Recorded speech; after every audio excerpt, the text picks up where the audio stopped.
Hi everyone, I'm Esther Kotemi. Thanks so much for joining me today on the Divine GPS Navigator. Today we actually have two topics to discuss. Jupiter has gone into the water sign of Scorpio October 16th, and then we have our full moon on October 24th. So we're going to just take a quick look at Jupiter, and then as the year unfolds, I'll be discussing it as it progresses through its cycle. And it will complete its cycle next year, November 9th, 2019. So Jupiter is the planet of expansion, of prosperity, optimism, new ideas, and it really likes to keep the big picture.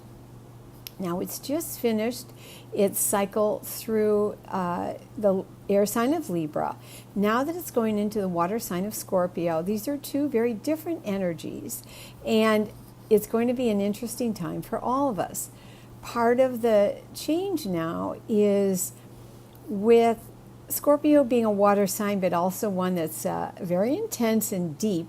It is, of course, what I call up close and personal, whereas, of course, Jupiter is always looking at the big picture. So part of what this cycle is going to be about is the idea of greater focus on things that really are near and dear to us and living with greater passion. Now, part of the thing we're going to have to watch out for or caution is the extreme.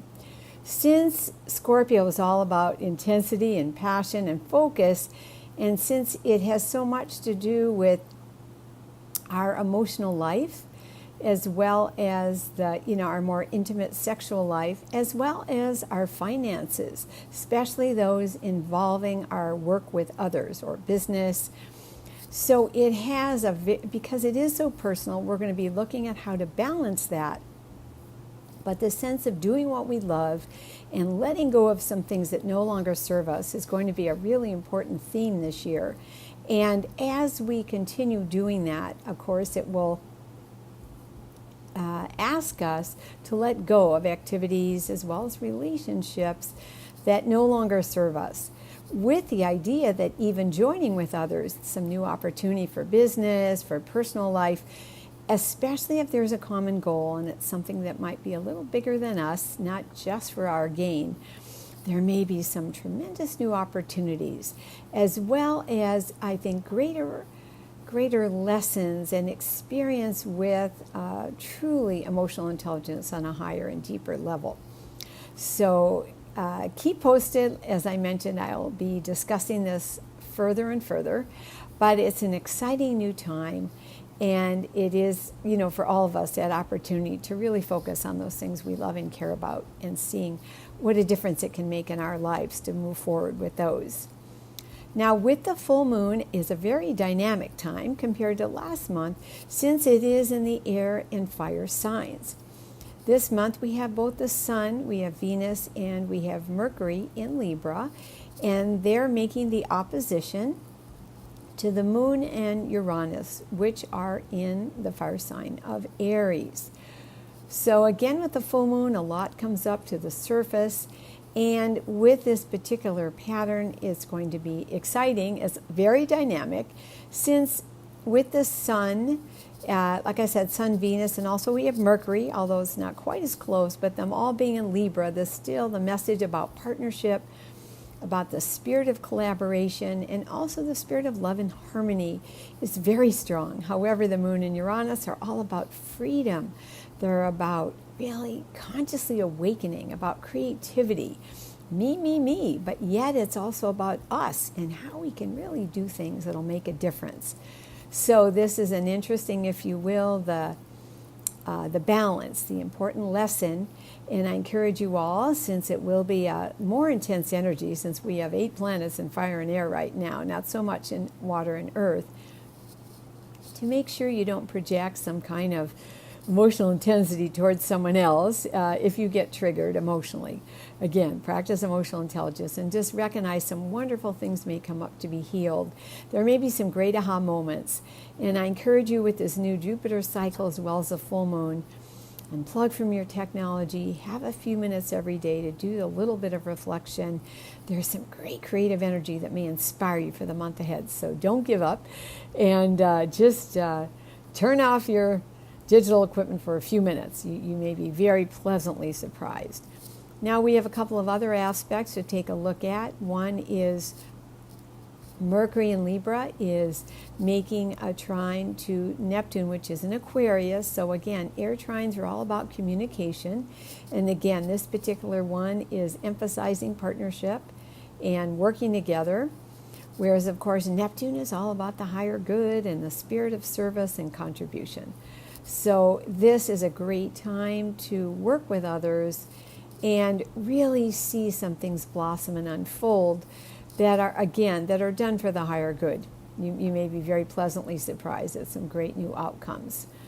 In addition, Mars is still in there making a square. It's a little different this month since Mars is in the Earth sign of Capricorn still, and it's making the square to Mercury in Libra. So again, the message is it's still important to achieve, to succeed, to contribute, certainly to make to make a good living. However, again, when it's done with the intention of controlling others, this is what the square is asking us to change. With Mercury in Libra, the idea is to see how to make it a win-win situation, how to view a partnership as one where everyone can benefit and make a greater contribution, as I mentioned, than one winning and one losing. In addition, we have the final aspect, which is Pluto is in the fire sign of Sagittarius, making a sextile to Mercury. Mercury's busy this month. So what this is, sextile is a wonderful opportunity. However, we have to take the action to get the opportunity. And this one is really, again, about that collaborative spirit, the idea of unity and harmony. And with Pluto there in Sagittarius, it's the idea of releasing some of those old limiting beliefs that no longer serve us and may even block us from some interesting projects, and rather take the opportunity to do things in a new way, really with some exciting new beliefs to help others. Now, in addition, we know Venus is still retrograde. I'll just briefly review, as I mentioned last time. It is in this motion only about every maybe 18 months, and it will be there until November 16th. So about the 17th will be a better time if you really want to begin new relationships, business ventures, or even get married. That's a better time. However, use this time wisely right now to reflect on what's important, truly your values, whether it's what you're worth in time, energy, materials, not just your salary, but really seeing what brings you joy and what also is your greater purpose, rather than just doing things because they're familiar. It's a valuable time. You may have a chance to visit with people from your past, whether it's business or personal, so take advantage of that. You might close some chapters and open some interesting new ones. But again, this is really about that spirit of collaboration and partnership and harmony, how we can do things in really a really fantastically new way that, again, may open things up for everyone. We know that it's a really busy time out there, especially, the election, things are intense. So I encourage all of you, please maintain that heart of gratitude and celebrate your progress each day and maintain your connection to your divine source. It'll help you trust the process as you're going through all of this. Thanks for joining me. I'm Astro Coach Amy. This is the Divine GPS Navigator. Feel free to contact me if you have questions or would like a reading.